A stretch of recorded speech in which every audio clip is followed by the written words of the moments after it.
3 साल युद्ध के बाद मैं पूरे कवच में घर लौटता हूँ। मुख्य हॉल में कदम रखते ही मैं अपनी कुर्सी पर एक आदमी को शाही पोशाक में चाय का कप पकड़े देखता हूँ। वह मुस्कुराकर कहता है, तो तुम ही हो वो पति जिससे राजकुमारी ने 3 साल पहले शादी की थी? Prince regent Yifan. मैं तीसरा मालिक हूँ जिसे उसने 2 साल पहले रखा था। झांग सिक्वान। वह अब मेरा बच्चा लिए हुए है। चूँकि तुम राजकुमार रीजेंट हो, मैं तुम्हें कोवटों से बख्श देता हूँ। बस आज मुझे चाय पिलाओ और हम ठीक हैं। तो ऐसा है, जब मैं 3 साल के लिए चला गया था, मेरी तथाकथित पत्नी ने अपने लिए एक लड़का रखा था। हाँ, तुम्हें सच में लगता है कि तुम मुझसे चाय के हकदार हो? सम्राट भी मुझे सम्मान दिखाते हैं। तुम कौन होते हो मेरे घर में मालिक बनने वाले?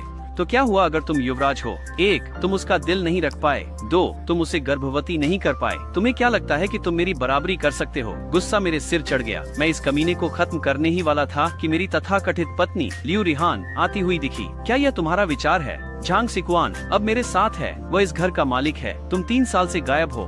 मैं उसके बच्चे की माँ हूँ, वंश आगे बढ़ा रही हूँ। उसे चाय परोसने में क्या बुराई है? सुना तुमने? घुटने टेक कर चाय परोसो। ठीक है, तो ये चाय संभालो। उनके कुछ करने से पहले मैंने चायदानी उठाई और पूरी उबलती चाय झांग सिक्वान के चेहरे पर डाल दी। क्या तुम पागल हो? पागल?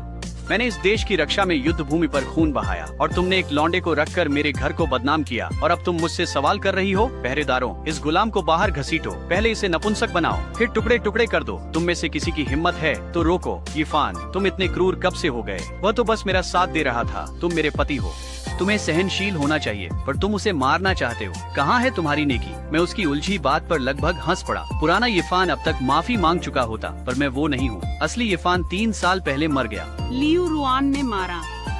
उसने असली मालिक को बहकाया, कहा कि उसे युद्ध कठोर सेनापति पसंद है, लाडले राजकुमार नहीं। वह असली वाला प्रेम में इतना अंधा मूर्ख था कि प्यार के लिए युद्ध में स्वेच्छा से चला गया। वह पहली ही लड़ाई में मर गया। लेकिन मैं एक विशेष बल का सैनिक हूँ जो यहाँ आया है। अपने कौशल से मैंने टूटी हुई सेना को एक लौह सेना में बदल दिया। उत्तरी राजा का सिर खुद काटा और शान से घर लौटा।